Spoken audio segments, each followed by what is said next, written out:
बाजार बोलता है। इसमें हम बात करेंगे आज एफआईजीआईस के ट्रिगर्स की, क्योंकि वहाँ से जो मेन बात होती है कि क्या खरीदा क्या बेचा, उस पर जरूर नज़र देखने पड़ती है। तो एक बार देख लेते हैं एफआईजीआईस का डेटा क्या बोलता है। कल एफआईज ने क्या किया, कल डीआईज ने क्या किया। तो एफआईज और डीआईज कल दोनों ही बाय साइड पर नजर आए, तो दोनों ही एक पेज पर आ गए हैं, तो ये अच्छी बात है। हालांकि क्वांटिटी ज़्यादा नहीं है, क्वांटम ज़्यादा नहीं है। एफआईज 1285 करोड़ रुपए की बाइंग कर रहे थे, डीआईज की तरफ से 606 करोड़ की बाइंग देखने के लिए मिली। एक बार देख लेते हैं ग्लोबल क्यूज किस तरह के हैं, ग्लोबल मार्केट किस तरह से ट्रेड कर रहे हैं, अमेरिकन मार्केट कल किस तरह से क्लोज हुआ, एशियन बाजार किस तरह से इस समय कामकाज कर रहे हैं। तो एक बार देख लेते हैं कि डाउ जोन्स और जो अन्य एशियाई बाजार हैं उनका क्या हाल है। तो डाउ में 154 अंक की गिरावट देखने के लिए मिली। शंघाई हैंसेंग ग्रीन मार्क में बने हुए, आज वहाँ पर एक मेन इकोनॉमी से रिलेटेड बैठक भी है, जिसमें कि बड़े फैसले लिए जाते हैं, तो उस पर नज़र रहेगी बार मार्केट की। हालांकि उन्होंने स्टिमुलस के ऑलरेडी संकेत दे दिए, जो उन्होंने अपनी मॉनेटरी पॉलिसी स्टांस को चेंज किया, उसका इम्पैक्ट हमने देखा कि लगातार 2 दिन से इंडियन मेटल काउंटर्स में भी तेजी देखने के लिए मिली। कमोडिटीज़ के प्राइजेस भी ऊपर आते हुए दिखाई दिए। निकाई में करीब 0.25% की गिरावट देखने के लिए मिली है। कोस्पी ग्रीन मार्क में बना हुआ है करीब 0.25%। तो कहीं ना कहीं साउथ कोरियन मार्केट अब रिकवर हो रहा है। कल भी हमने देखा था कि 2.5% की रिकवरी कोरियन मार्केट्स में थी। एक बार देख लेते हैं कि आज के टॉप गेनर्स और लूजर्स कौन से हैं। तो टॉप गेनर्स में पीएनसी इंफ्रा करीब 11% ऊपर है, श्रीराम प्रॉपर्टीज 10.5%, टीटागढ़ बैगन 8% ऊपर है, जेडब्ल्यूएल 7%, आईपीएल करीब 6.5% ऊपर है। तो आप जो देख रहे हैं इंफ्रा और रेलवे शेयर, इनमें एक मोमेंटम अब बनता हुआ दिखाई दे रहा है। एक बार देख लेते हैं टॉप लूजर्स कौन से हैं, कौन से काउंटर हैं जहां पर की स्ट्रेंथ नहीं दिख रही है या अंडर परफॉर्म कर रहे हैं। आईटीआई यहां पर 52 वीक हाई लगाने के बाद इस काउंटर में एक गिरावट देखने के लिए मिली है, प्रॉफिट बुकिंग कह सकते हैं। ग्रीव्स कॉटन का भी यही हाल है, यहां पर 4.5% की आज प्रॉफिट बुकिंग होती हुई दिखाई दे रही है। धानी में भी सेम हाल है, डी मार्ट पर कुछ डाउनग्रेड्स आए हैं, उसका इंपैक्ट है। वनडेला करीब 2.5% नीचे है। तो ये कुछ एक काउंटर है जहां पर की स्ट्रेंथ नहीं मिल रही है, इनफैक्ट वीकनेस ही देखने को मिल रही है। लेकिन ग्लोबल मार्केट में कहां पर स्ट्रेंथ देखने के लिए मिल रही है, उसमें आयरन ओर की कीमतें जो हैं 2 महीने के उच्चतम स्तर पर आ चुकी है, और गोल्ड और सिल्वर कीमतों में भी लगातार दूसरे दिन तेजी देखने के लिए मिली है। अमित सर कैसे देख रहे हैं, क्योंकि चाइना ने करीब 13 साल बाद अपनी पॉलिसी स्टांस को चेंज किया, वो जो प्रूडेंट पॉलिसी पर चल रहे थे, उन्होंने अपनी अब पॉलिसी थोड़ी सी मॉनेटरी पॉलिसी लूज करने के संकेत दिए हैं।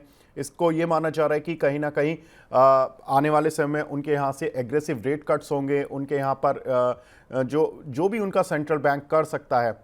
इन्होंने इस तरह की पॉलिसी केवल 2008 से 2010 के बीच में अडॉप्ट की थी, जब फाइनेंशियल क्राइसिस शुरू हुआ था, ग्लोबल फाइनेंशियल क्राइसिस। उसके बाद ये अब कर रहे हैं, क्या लग रहा है सर? जी, तो देखिए विवेक, ये बेसिकली ये जो है it is as good as saying कि we will do whatever it takes. ये चाइना ने 2008 से लेके 10 तक किया था, जैसा अभी आपने बताया। आपको ध्यान होगा मारियो द्रागी जो कि ईसीबी के चेयरमैन थे, उन्होंने ये इस इन्हीं लफ्जों में तकरीबन उन्होंने कहा था अपना स्टांस, जब ग्रीस क्राइसिस हो रहा था 2012 13 14 के करीब, कि we will do whatever it takes. और अब चाइना ने फिर वही उन्हीं शब्दों में तकरीबन फिर से ये बोल दिया है कि हम नीचे नहीं जाने देंगे हम अपनी इकोनॉमी को। इसके लिए जो फिस्कल अगर हमें स्टिमुलस देना पड़ेगा हम वो भी देंगे। वो अपना फिस्कल डेफिसिट का जो एक उन्होंने मैक्सिमम लिमिट बनाई हुई है 3%, वो उसके ऊपर भी रिलैक्सेशन करने वाले हैं, और वो 3 की जगह 3.5 या 4 भी अलाउ कर देंगे। वो रेट कट्स भी करेंगे, रियल एस्टेट और कंस्ट्रक्शन के लिए फर्दर जो है इम्पेटस जो है वो देंगे। और जो प्रोविंशियल गवर्नमेंट्स की जो स्पेंडिंग है वहां पर भी कुछ और स्टेप्स लेंगे उनकी फिनेंसिंग और उनकी बैलेंस शीट को थोड़ा सा सुधार करने के लिए। सो आई थिंक वो तमाम किस्म के जो हैं वो स्टेप्स वो ले रहे हैं। और मुझे लगता है कि कहीं ना कहीं इसका फैक्टर जो है एक ट्रम्प है, क्योंकि उनको मालूम है कि ट्रम्प के आने के बाद उनकी इकोनॉमी के ऊपर डाउनवर्ड प्रेशर होने वाले हैं। और दूसरा चाइनीज लूनर ईयर आने वाला है, और वो वहां पर जो है एक अच्छा सेंटिमेंट क्रिएट करना चाहते हैं चाइनीज लूनर ईयर के लिए। तो इसलिए सारे फैक्टर्स जो हैं कहीं ना कहीं ये कनेक्टेड हैं। तो मेरा ऐसा मानना है कि फिलहाल कमोडिटी प्राइसेस के लिए बहुत पॉजिटिव है, और इनफैक्ट पिछले 2-3 दिनों में कमोडिटीज में बहुत अच्छी रैली आई है। जैसा आपने बताया, आयरन ओर जो है अपने 2 महीने के हाईएस्ट लेवल्स पे है, उसी तरीके से कॉपर, एल्यूमिनियम, जिंक सभी में जो है एक ठीक ठाक रैली देखने को मिली है। तो मुझे लगता है ये सारे इंडिकेशंस जो हैं काफ़ी पॉजिटिव हैं। और अभी आपने मेरे से पूछा था कि क्या ट्रिगर्स हैं मार्केट को ऊपर जाने के लिए। मैं फिर से वही कहूंगा कि इस मार्केट को एक्चुअली ट्रिगर नहीं चाहिए ऊपर जाने के लिए। अगर कोई ट्रिगर नहीं भी हुए तो भी ये मार्केट ऊपर ही जा रही है।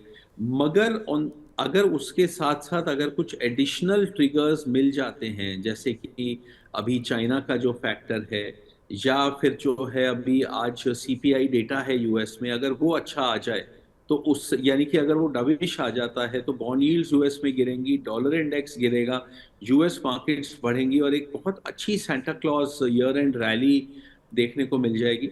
सो I I retreat my point कि मार्केट का path of least resistance is up. अगर कोई भी खबर ना आए, no news is good news for this market. मगर अभी फिलहाल कुछ इस तरीके के समीकरण बन रहे हैं कि जो इंक्रीमेंटल जो न्यूज आ रही है वो भी it is more positive than negative. So this just sort of increases the possibility of a higher level. तो मतलब 25,200 की जगह 25,500 हम चले जाएं, उसकी प्रोबेबिलिटी जो है वो बढ़ जाती है because of all these positive triggers. बिल्कुल।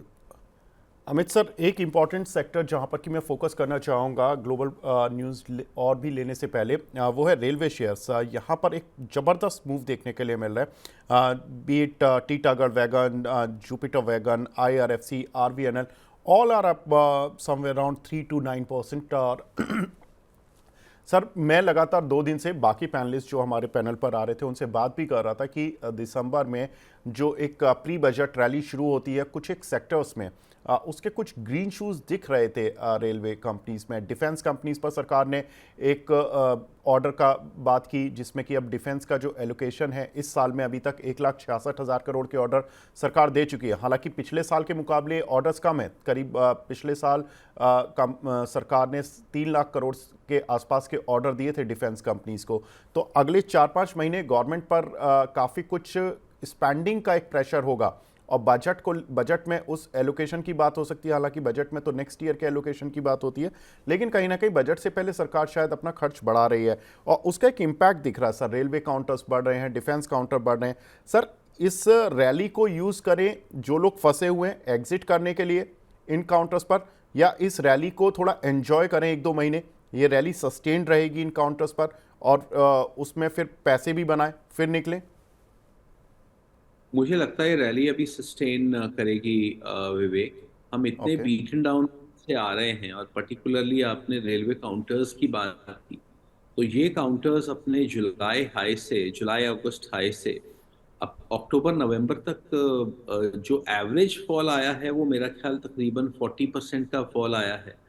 और कई काउंटर्स तो मोर देन 50% गिर गए। तो ऐसे में जो है वो रैली सस्टेन अभी करेगी, क्योंकि रैली शुरू हुए महज कोई 3-4 हफ्ते हुए हैं। आई थिंक ये रैली सस्टेन करेगी। और प्लस ये बात आपने बिल्कुल ठीक बोली कि गवर्नमेंट का जो कैपेक्स बजट है अभी काफ़ी अनस्पेंट है for the reminder of this fiscal. तो कैपेक्स स्पेंडिंग जो है वो बहुत रोबस्ट रहने वाली है। तो आपका जो है वो डिफेंस, एरोनॉटिक्स, रेलवे, सभी सेक्टर अच्छा करने वाले हैं। और प्लस बजट का एंटिसिपेशन में हमेशा ये हमने 20-30 सालों में देखा है कि हमेशा कोई ना कोई एक रैली बनती है। और इस बार ये रैली और भी अच्छी बन रही है because of the beaten down levels from where it started. तो मेरा ऐसा ख्याल है कि जनवरी के पहले वीक तक या जनवरी के सेकेंड हफ्ते तक तो ये रैली ज़रूर ही सस्टेन करनी चाहिए।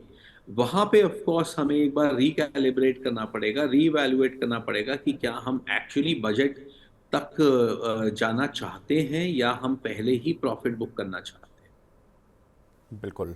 तो ये देखना होगा। और कुछ और इम्पॉर्टेंट खबरें जहां पर हम फोकस करेंगे आज, जो उसमें पूरी दुनिया ही फोकस कर रही होगी, और अमित सर तो काफ़ी क्लोजली करते हैं। कंज्यूमर इन्फ्लेशन का डेटा आ रहा है सर अमेरिका में, और दूसरा चाइना में आज एक इम्पॉर्टेंट इकोनॉमी को लेकर बैठक होने जा रही है। Sir, which is more important for the global markets, क्योंकि फेड की पॉलिसी भी आ रही है 17-18 दिसंबर में। अ, विवेक अनडाउटेडली विवेक अनडाउटेडली जो सीपीआई डेटा है वो बहुत इम्पोर्टेंट है। उसकी वजह यह है कि हम सभी जानते हैं कि फेड की अगली मीटिंग जो है अगले हफ्ते है, और ये जो आज का डेटा है ये सील कर देगा बिल्कुल।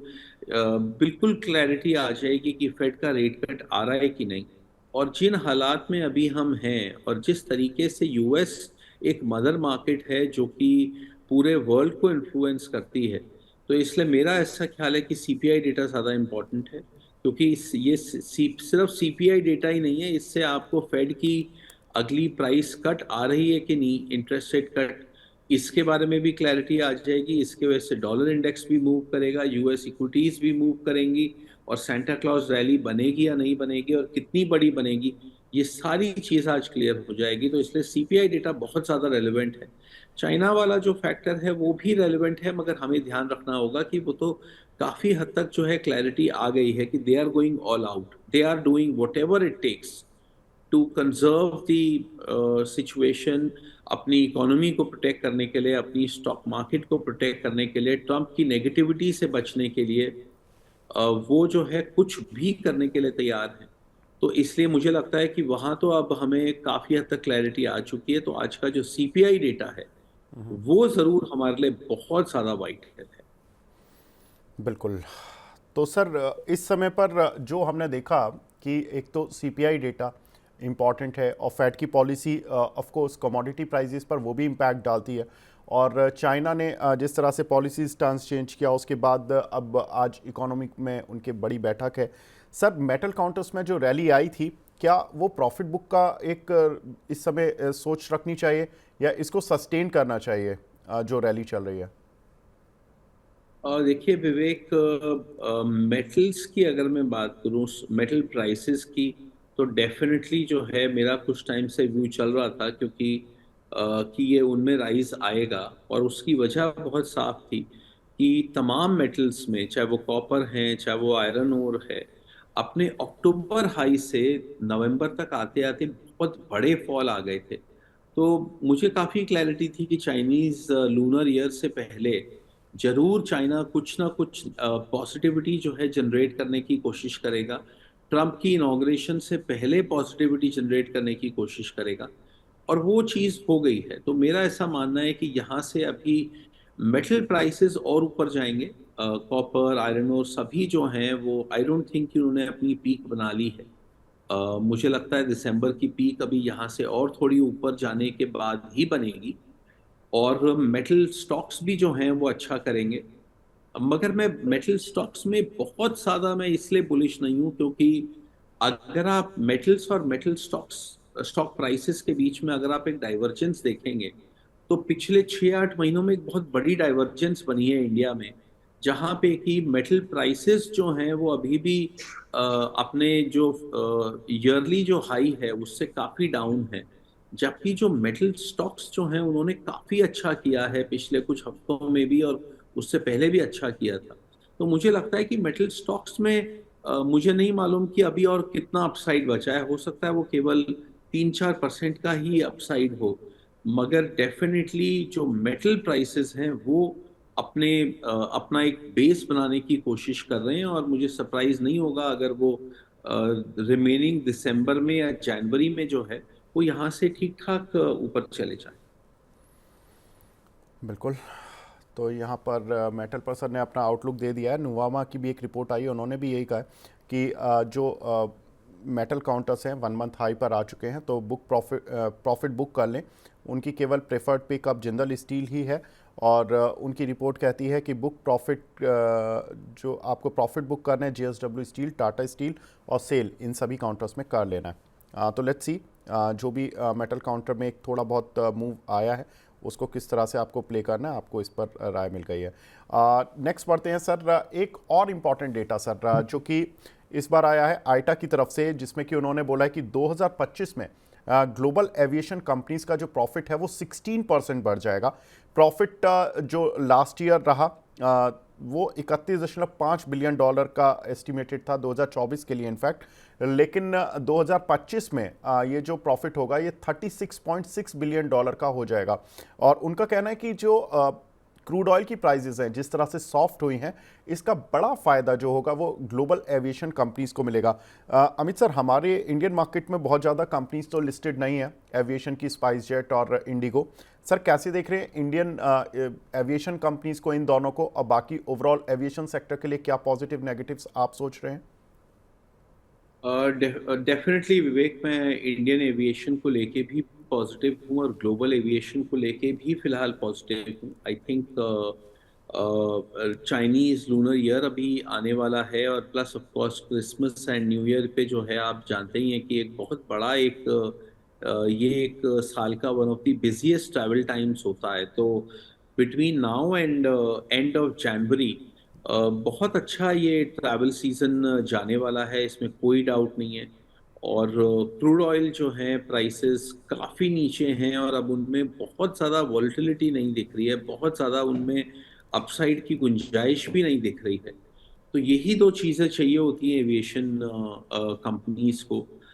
पैसेंजर ट्रैफिक अच्छा कर रहा है, कार्गो ट्रैफिक अच्छा कर रहा है, और क्रूड ऑयल प्राइसेस जो हैं वो अपने lower end of the range पे हैं, और जो रिफाइनिंग मार्जिन्स हैं वो भी लो हैं। तो इसलिए जब आप क्रूड ऑयल को ये एविएशन टर्बाइन में जब आप एटीएफ में जब आप कन्वर्ट करते हैं तो वो वाला मार्जिन भी कम है। तो ये सारी ही चीज़ें जो हैं एविएशन कंपनीज को सपोर्ट करती हैं। मेरा ऐसा ख्याल है कि उनके जो जनवरी फरवरी में जो रिजल्ट्स आएंगे इस तिमाही के वो भी अच्छे होंगे, और उनके जो अप्रैल मई में रिजल्ट्स आएंगे वो भी अच्छे होंगे। तो मैं अभी Indian and global aviation companies पे बुलिश हूँ। और इंडिया में जो है हम इंडिगो पे पिछले कुछ टाइम से बुलिश चल ही रहे हैं। सो आई थिंक ओवरऑल जो है काफ़ी पॉजिटिव लग रहा है अगर मैं अगले 4 से लेके 5 महीनों की बात करूँ। जी सर, स्पाइस जेट पर आपका व्यू?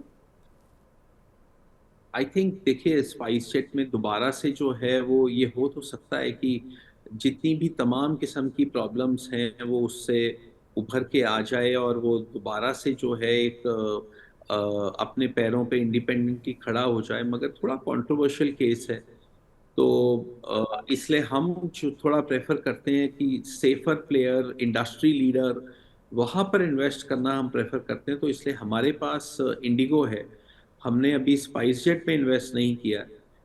मगर हाँ, अगर स्पाइस जेट अगर टर्न अराउंड हो जाता है और तमाम किस्म की प्रॉब्लम्स को ओवरकम कर लेता है तो इसमें कोई शक शुबा नहीं है कि अगर इंडिगो 10% बढ़ेगा तो स्पाइस जेट शायद 25 या 30% बढ़े। मगर ऑन दी अदर हैंड, अगर स्पाइस जेट जो है वो नहीं संभल पाता है तो डाउनसाइड भी उसमें बहुत ज़्यादा है कंपेयर टू एन इंडिगो। और इंडिया में क्लियरली जो है अब इंडिगो के साथ साथ एयर इंडिया धीरे धीरे स्ट्रेंथ कैप्चर कर रहा है, स्ट्रॉन्गर हो रहा है, उनका जो परफॉर्मेंस है वो बेटर है, एफिशिएंसी बेटर है, इन टाइम डिलीवरी बेटर है। तो ये देखते हुए जो है मैंने personally I am away from spice jet, but I think किसी ना किसी पॉइंट पे जब ज्यादा जी रिकवरी के ऊपर तो मे बी हम स्पाइस जेट के भी ऊपर बैठ लेंगे। बिल्कुल। तो स्पाइस जेट एक थोड़ा रिस्की प्ले है सर के हिसाब से, अगर चलेगा तो बहुत ज़्यादा चलेगा, लेकिन अगर खड़ा नहीं हो पाया अपने पैरों पर तो दिक्कत भी उतनी ही रहेगी। आगे बढ़ते हैं, कुछ एक डोमेस्टिक खबरों की तरफ और भी बढ़ते हैं। उसमें एक इम्पॉर्टेंट डेवलपमेंट अमित सर जो हो रहा है वो है निफ्टी 500 कंपनीज पर T+0 सेटलमेंट, यानी कि आप जिस दिन शेयर लेते हैं उसी दिन आपके अकाउंट में क्रेडिट हो जाएंगे। सर ये कितना बड़ा रिफॉर्म है इंडियन स्टॉक मार्केट के पॉइंट ऑफ व्यू से, और इसका कितना कुछ फ़ायदा मिलेगा ब्रोकिंग इंडस्ट्रीज़ को? और देखिए, है तो ये बहुत ही बड़ा स्टेप, क्योंकि वर्ल्ड में बहुत ही कम ऐसी मार्केट्स हैं जहां पे T+0 जो है इम्प्लीमेंट हुआ है, और पूरे के पूरे निफ्टी 500 पे ये इम्प्लीमेंट कर पाना जो है ये एक बहुत बड़ा अचीवमेंट भी होगा।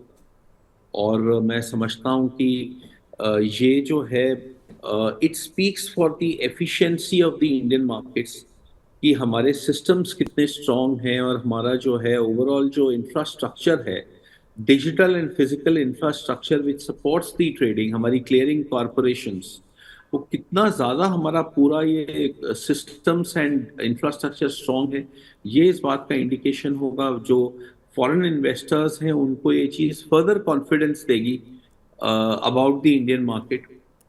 और रही बात हमारे इंडस्ट्री को, आई थिंक हमारी इंडस्ट्री के लिए भी जो है ये फायदे की चीज है। जो हमारी जो एडजस्टमेंट्स जो होती हैं कि आप आज माल बेच रहे हैं मगर आप जो है उस आपको पैसा कल आएगा उसका, और आप जो है उसके अगेंस्ट बाइंग कल कर पाएंगे अगर आप फॉर एग्जांपल पीएमएस रन कर रहे हैं। तो ये तमाम किस्म की जो रिस्ट्रिक्शंस हैं, मैं समझता हूँ धीरे धीरे करके जैसे ऐसे चीजें इम्प्लीमेंट होएंगी तो हमारी मार्केट में जो है बहुत ही सीमलेस हर चीज हो जाएगी, ट्रेडिंग बहुत सीमलेस होगी। और हमारा जो लीड टाइम्स हैं वो प्रैक्टिकली खत्म हो जाएंगे, सब कुछ रियल टाइम पे चला जाएगा। So it's a great step. ये सब कुछ ये बहुत कॉन्फिडेंस जनरेट करेगा तमाम निवेशकों के बीच में। हमारे सिस्टम्स, हमारा सब कुछ पूरा का पूरा पैराफर्नेलिया है, ये उसको टेस्ट भी करेगा मगर उसकी स्ट्रेंथ के ऊपर जो है अपनी एक स्टैम्प भी लगाएगा।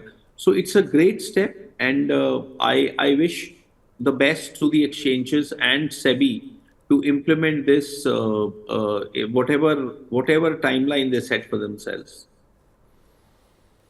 बिल्कुल। तो यहाँ पर सर ब्रोकिंग कंपनीज को भी कुछ फ़ायदा मिलेगा या ये केवल क्लाइंट्स के पॉइंट ऑफ व्यू से ही पॉजिटिव है? आई थिंक ब्रोकिंग कंपनीज को भी फायदा ही मिलना चाहिए विवेक, क्योंकि अगर देखिए सिस्टम एफिशिएंट होता है और आपके जो अगर आपकी पार्टिसिपेंट्स को जो है अगर फायदा होता है, चाहे वो आपके फॉरेन इन्वेस्टर क्लाइंट्स हैं, चाहे वो आपके रिटेल क्लाइंट्स हैं, अगर जितना सिस्टम एफिशिएंट होगा उतना ही ज़्यादा जो है वो बिजनेस बढ़ेगा तो ब्रोकिंग इंडस्ट्री को भी फायदा होगा। सो मेरा ऐसा मानना है कि इससे this is like going to be a win win situation for all stakeholders, चाहे वो ब्रोकर्स हैं, चाहे वो रिटेल इन्वेस्टर्स हैं, एचएनआईज हैं, पीएमएसएस हैं, एफआईआईज हैं, डोमेस्टिक इंस्टीट्यूशंस हैं। मेरे ख्याल से eventually the whole system will gain and all the stake holders will actually benefit. जी। और इम्पॉर्टेंट खबरें sir, Adani ports, Adani group में कहीं ना कहीं एक तो संसद में काफ़ी कुछ प्रॉब्लम हो रहा है। जो नेता विपक्ष हैं वो डेली कुछ ना कुछ अदानी ग्रुप को लेकर प्रधानमंत्री से कनेक्ट करते हैं, तो अदानी शेयर्स का सेंटीमेंट बहुत ज़्यादा स्ट्रांग नहीं हो पा रहा है। वहीं अदानी पोर्ट्स पर एक खबर आई कि श्रीलंका में जो पोर्ट प्रोजेक्ट है कंपनी अब खुद की ही फंडिंग से इसको पूरा करेगी, और यूएस की जो डेवलपमेंट फाइनेंस कॉरपोरेशन थी, इससे इन्होंने एक फाइनेंसिंग ले रहे थे, फंडिंग ले रहे थे, जिसमें कि उन्होंने कहा भी था नवंबर में कि हम $553 मिलियन का आपको लोन दे देंगे। लेकिन चूंकि यूएस में केस खुल गया कंपनी का और उसको लेकर काफ़ी अनिश्चितताएं बढ़ गई, तो कंपनी ने खुद कहा है कि अब हमें यूएस से फंडिंग ही नहीं चाहिए। सर कैसे देख रहे हैं अदानी समूह को और अदानी पोर्ट्स को? देखिए विवेक, मैं एज अ ग्रुप उनके ऊपर मैं पॉजिटिव हूँ। और मैं समझता हूँ कि जो नेगेटिविटी जो थी वो जो पीक नेगेटिविटी थी वो इट इज़ बिहाइंड अस। धीरे धीरे करके जो है मुझे लगता है सिचुएशन बेहतर होएगी। जो मेमोरी है, जो बहुत रीसेंट मेमोरी है अभी लेटेस्ट फियास्को की, वो मेमोरी धीरे धीरे फेड होएगी। सो मैं ग्रुप को लेके पॉजिटिव हूँ। मगर चूंकि उनके जो स्टॉक्स हैं, अधिकतर स्टॉक्स काफी अभी भी बहुत रिचली वैल्यूड हैं, तो इसलिए that is the only reason हमने अडानी ग्रुप के स्टॉक्स में रिसेंटली इन्वेस्ट नहीं किया है। बट मैं ग्रुप के ऊपर पॉजिटिव हूँ। I think they will recover, they will come out of it. और आने वाले महीने, 2 महीने, 3-4 महीनों में ये सिचुएशन बेहतर होएगी। किसी ना किसी स्टेज पे उनका यूएस डिपार्टमेंट ऑफ जस्टिस के साथ उनका जो है वो एक सुलहनामा भी हो जाएगा और वो जो केस है वो केस भी क्लोज हो जाएगा। सो ये शॉर्ट टर्म प्रॉब्लम्स हैं, मुझे नहीं लगता कि इससे कोई लॉन्ग टर्म कोई दिक्कत आने वाली है। मगर हाँ, जो निवेशक हैं उनको सिर्फ कंपनी को ही नहीं, उनको स्टॉक के लेवल को और स्टॉक की वैल्यूएशन को भी देखना है। तो उसको देखते हुए जो है वो आपकी राय कंपनी और स्टॉक के बारे में अलग हो सकती है, मगर कंपनीज के बारे में मेरी राय फेवरेबल है। और मैं बहुत क्लियर हूं कि अडानी ग्रुप की कंपनीज जो हैं कहीं भी उनके साथ कुछ भी खराब नहीं होने वाला है, और आने वाले समय में उनकी ग्रोथ भी अच्छी होएगी, उनके नंबर्स भी अच्छे आएंगे, और ये तमाम किस्म की जो लेगेसी जो प्रॉब्लम्स हैं ये धीरे धीरे करके सारी खत्म हो जाएंगी।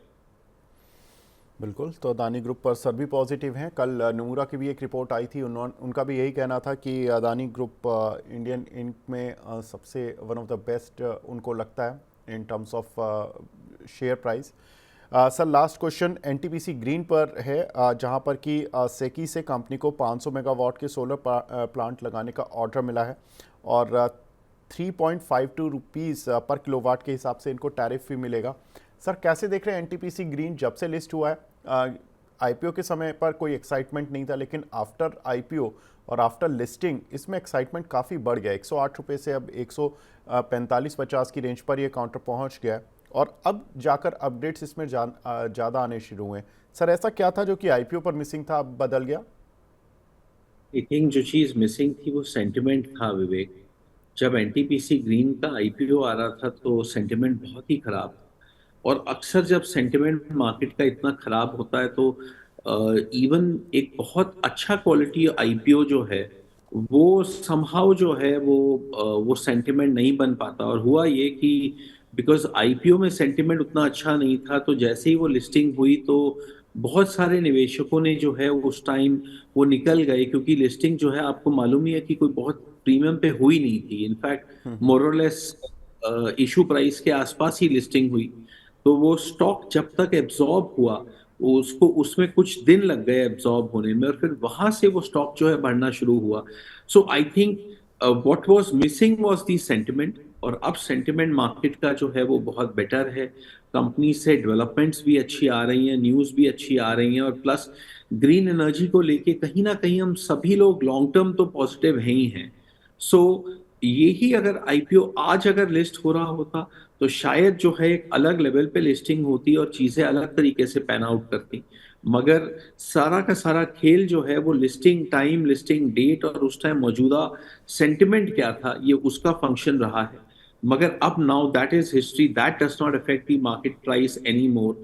सो I think NTPC green overall अच्छा लग रहा है, मगर चूंकि ये काफी बड़ा 40% का राइज ऑलरेडी आ चुका है पोस्ट लिस्टिंग, तो मैं ये नहीं कहूंगा कि यहाँ से कोई डबल हो जाएगा या अनदर 50% आसानी से बढ़ जाएगा।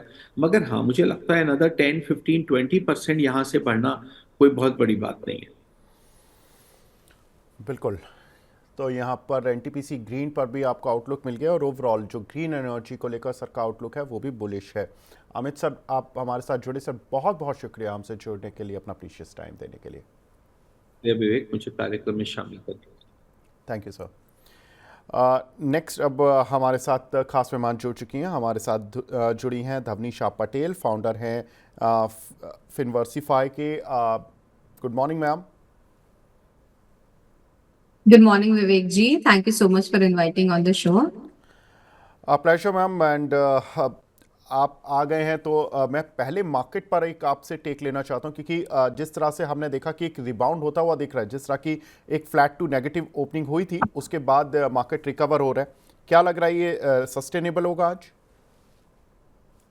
जी बिल्कुल विवेक जी, यहाँ पे निफ्टी ओवरऑल अगर आप देखें तो इवेंट्स के बाद एक यहाँ पे दायरे में कारोबार आपको देखने को मिल रहा है। ऊपर की तरफ जो रेजिस्टेंस लेवल्स है वो पक्के हो चुके हैं, जहाँ पे आपको अब 24,800 24,850 का लेवल बनता है, जो ऊपर की तरफ क्रॉस करना काफी महत्वपूर्ण हो जा रहा है। और नीचे की तरफ सपोर्ट लेवल हालांकि जो है आपको 24,400 450 की लेवल की तरफ पक्का होता हुआ देखने को मिल रहा है। तो इसी दायरे के अंदर अगर आप देखें तो आपको पिछले 4 सत्रों से कारोबार कॉन्स्टेंटली होता हुआ देखने को मिल रहा है। कोई भी एक breakout on either of the side missing होता हुआ दिख रहा है। ट्रेंड जो है वो यहाँ पे ओवरऑल मिसिंग आपको ओवरऑल इंडेक्स के अंदर देखने को मिल रहा है। इनफैक्ट बैंक निफ्टी के अंदर भी अगर आप देखें तो वहां पे भी आपको देखने को मिलेगा कि सेम काइंड ऑफ फॉर्मेशन वहां भी देखने को मिल रही है। ऊपर की तरफ 53,000 का मार्क जो नीचे की तरफ है वो अच्छा सपोर्ट लेवल बनाया हुआ है। ऊपर 54,000 का मार्क हम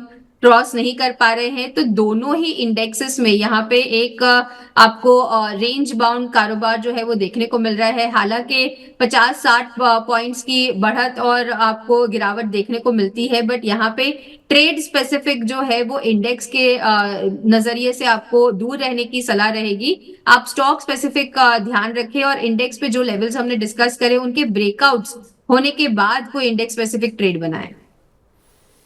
बिल्कुल। तो इंडेक्स स्पेसिफिक ट्रेड के लिए मैम ने बता दिया कि आपको किस तरह से रणनीति बनानी है।